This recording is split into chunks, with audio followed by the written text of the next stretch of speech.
A lot of people have talked about your appeal with younger people. And what I've always been fascinated by is that, people go to your rallies and instead of just chanting, in addition to chanting your name, they chant "End the Fed." I mean, this is a concept that you wouldn't think anybody would be really interested, especially younger people, but they seem to be interested. What do you think is your appeal on those kind of esoteric economics? Well, in many ways, I'm on the receiving end of that rather than the one who delivers that message. Of course, I encourage it. There's no doubt because that's my position. But I remember the first time I heard the term "end the Fed," and of course, I ended up writing a book calling "End the Fed." But it came from a university campus, and that was back in '08 and '07, in that period of time. So the attitudes, the intellectual community had changed, not so much the official intellectual community, but there were more and more professors now, more and more Austrian economics taught on the internet, the Mises Institute and other groups like that, and the teaching of Mises and Hayek and Rothbard, that had become more disseminated. So we were changing people's intellectual approach to money, and I've sort of tapped into that. And for the first time in the existence of the Fed for now 100 years, have they really got to talk about it. But the other thing that has helped this come about is the fact that we ended up with a major crisis. Yes, we've gone through ups and downs. Everybody knows this is different, and it's worse than usual, and it has been explained, and Austrian economics warned about it. It's come about. So Austrian economics have gained a lot of credibility because of their ability to predict these events. And so the recession has sort of driven young people even more into that. But it just seems, we're told young people are disengaged from politics, they just don't care. But here you have people coming to your rally, not only they engaged, but they're engaged on some issues that are pretty complex. The monetary policy is pretty complex. Yeah, it is. Of course, they're interested in the big picture. The big picture is individual liberty, personal liberty, lifestyles, how freedom brings people together, how economic liberty is equal to social liberty, and that seems to hit a chord. But also, how the Federal Reserve influences the spending on welfare and warfare. And the young people just have a natural instinct about going off to war. Young people, if they feel like they're being attacked, they're willing to fight. But I think too many young people have gone overseas and they've been there 2 or 3 or 4 tours of duty, not seeing an end to what's happening. They're seeing the consequence of their buddies being killed or severely injured. And I think that we get a lot of support on the foreign policy issue as well. Is that why you think a lot of military members write checks to your campaign? I certainly think so because, the statistics show that we have gotten twice as much as the other candidates got put together. So, yes, they're saying that from their viewpoint, it's not good policy, and they don't have much they can do because they're in the military. You're not supposed to talk about policy. Right. And I remember those days when I was in the 60s. But they're still allowed to send money to the candidate that is expressing their viewpoint. Yeah. The transition to the type of economy that you're talking about, that would be a fairly significant change from what we have now. The no longer being able to print money when you run short, all of those things. How difficult do you think that transition would be for the country to go through? How much pain would there be? What would the steps be that they do that? And how would that actually happen? Well, there would be some adjustment. You might have to have a correction, and you might have a period of time that prices adjust. But overall, it wouldn't be that long. It'd be a lot shorter than what we're going through now, because what we're going through now is endless.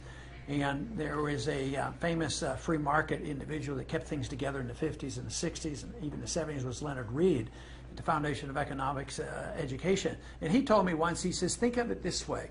He says, think about if somebody has you down on the ground and they're beating up on you. Do you want to have them quit immediately or slowly? And if what the government is doing with overtaxation, overregulation, fighting wars we don't need, printing money we shouldn't be printing, should we do it gradually or we should do it immediately? And I also make the point that individuals who are willing to work, if we reduce the regulations on them and allow them to avoid high taxation, why would that be a penalty? It might give them an incentive. They might get wealthier immediately. But there still would be adjustment of the price levels. And this is the reason we're having trouble in the housing, because there's been way too much government interference of trying to prop the prices up and just changing the debt from ownership by big banks and derivatives markets over to the people. So we're still propping up debt, and we really need this correction. So the government's been doing everything wrong, as well as the Federal Reserve. Yeah, so there would be some pain as you transition to the type of economy that you're talking about, where the Fed is a reduced role, where perhaps we're pegged back to the gold standard. There would be some pain in that transition. There would be, but there's a lot more pain for what we're getting now. So it's how much pain you're going to have now. The best thing for people to do is to look at the depression of 1920-21. It was a little over a year. Very, very sharp depression. And I think the GDP went down like 15% in 1 year. But there was a lot of bankruptcies, and it was over. Yeah. We don't even read about that depression. But that was a consequence of the artificialness of inflating the currency for World War I. See, the Fed came in 1913. We quickly inflated to fight a war that maybe if we would have had to tax the people, we might have said, hey, it's not worth the taxes. But deceptively, they just printed the money, and that creates a boom, and then you have the bust. But at least in 2021, they didn't think the government should prop up bad debt. They just said, wipe it off the books. Today, we didn't wipe anything off the books. We just dumped all the bad debt on the people, and that's why the problems are still with us. There's that famous quote from Martin Luther King: "The arc of history is long but bends toward justice." It seems to me, covering, I mean, you've been talking about these issues for decades. It seems to me, from covering politics for almost a quarter century, that the arc of government tends to expand and never really contract, absent some sort of revolution like the American Revolution. Do you think that's true? Does that frustrate you? You're out there preaching a message of reining it in, but it seems like the trend is to always expand. Generally, that is true, and even most revolutions end up with less liberty. You think of the French Revolution. Were they free or no?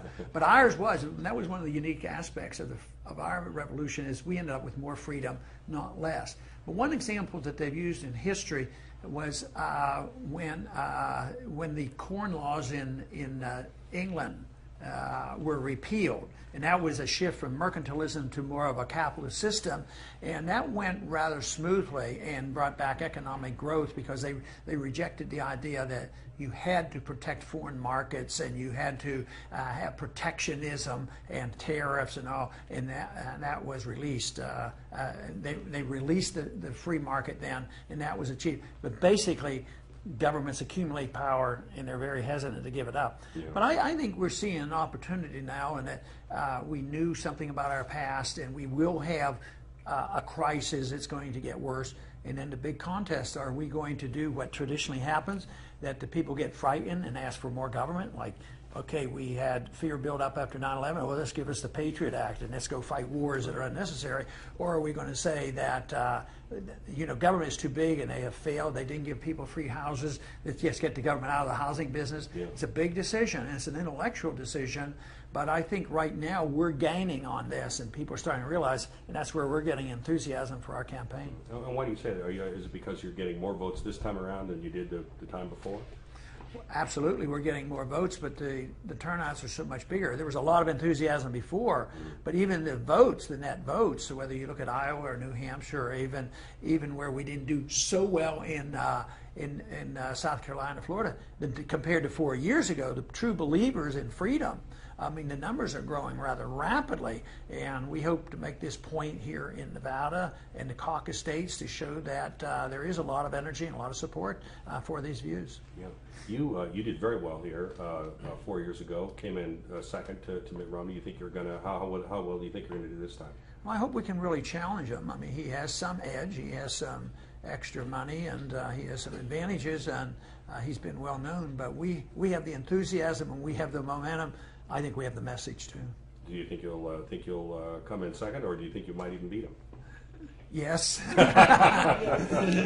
No, I think there's a very good chance we can, but I'm not overly bold in saying that I know what exactly is going to happen, because I don't think he knows, nor do I know, because it depends on the carry through from the enthusiasm. I think the enthusiasm there and the votes are there for us. We just have to make sure that people get out and vote and participate in the caucus. You have said that you do well in the caucus states. You're gathering delegates. Those delegates are going to give you a platform as you go towards the convention. If you don't happen to be the nominee, you'd still be able to exert influence. What kind of influence would you want to exert if, say, for example, Mitt Romney becomes the nominee, he's obviously somebody who doesn't share all of your views. How would you use that influence to influence the party's platform? Or? Yeah, I don't think I can force anything. It would depend on their openness and whether they think that talking to me and working something out would be worthwhile. But my goals would be exactly what I've been talking about. I'd like to get people to reconsider our foreign policy, which I think is so damaging for our national defense and so damaging to our economy. I think a more openness on talking about monetary policy. All these things are very, very important. But I also recognize the shortcomings of just saying, that, we'll put this into the platform, and what does that guarantee you? Kind of victory. So I know our goal is to get the delegates and be available there if the momentum is on our side, and also to change people's minds and make sure that our message is heard. And so far, I think we're doing very well. And in this campaign, a lot of the candidates have been very high up on top, and they come down rather rapidly. I mean, just even recently, Gingrich was king of the hill, and now he isn't. Yeah. And the same thing happened with the other candidates. So who knows what's going to happen in the next 2 or 3 months? What's your interpretation of that? Mitt Romney has remained a very steady presence in the race, but you had all these other candidates, all of whom more conservative than Mitt Romney, peak and then fall, peak and then fall. Did you interpret that as people saying, look, we want a conservative alternative to Mitt Romney? Yeah, probably a little bit of that. It's probably a reflection of what happens in the major media. They sort of pump people up, and they like to get dog fights, and they like to participate in all this. And then the information comes out and says, oh, he's not exactly what we said he was. But I don't think Governor Romney's immune from that. He has been pretty steady, but he didn't, win in South Carolina. Yep. So you don't know what would happen now if we come along and have an upset in Nevada. Maybe the attention would be quite different. They say they might scrutinize exactly what we're doing a lot more carefully. Last question. Nevada is, of course, home to two unfortunate statistics. Number one in foreclosures, number one in unemployment. Also, we have a very high rate of bankruptcies. Your prescription for the economy, how would that help Nevada? How would that help with our foreclosures? How would that help put people back to work? Well, the solution is national. First thing you have to understand is where the bubble came from and why the inevitable collapse came. And then we have to reassess what you do when a collapse comes. And the answer is keep your hands off. And we didn't keep our hands off. We bailed out people. So there's no incentive for those individuals who are holding the mortgages to work deals with the people who are holding the mortgage, the people who own these houses, and they're underwater. Under ordinary circumstances, it would be much more personal. It would be the savings and loan and the customer, and something probably would have been worked out. But when it's the derivatives that are held, that have been securitized and derivatives attached to it, and big banks own them, and they're international, and there's a pretty good evidence now there's going to be another international crisis with what's happening in Europe, and that still involves some of these mortgages. So the banks have no incentive to do very much, as they say, hey, wait, the Fed's going to bail us out. So they've lost the incentive. In ordinary senses, like I mentioned, 19, 20, 21, if you couldn't pay, you hit the bankruptcy, the house of the price went down, and people started buying them again, and the correction was over. Japan's been propping up their markets. They had too much debt, and the banks owed it, and they never took it off the books. So they're kidding themselves. They're lying to themselves, and they're pretending there's real wealth. When the Fed creates $2 trillion and buys worthless debt, it's a burden on the dollar. And that is why, and they distort the markets. The investment goes into propping up debt and manipulation of debt, and the banks get their money, easy money, and they buy up the debt. So what we have to do is remove that and get the decision making back to the people. They should be saving money, have market interest rates, and then when the prices go down, people will go back to buying again.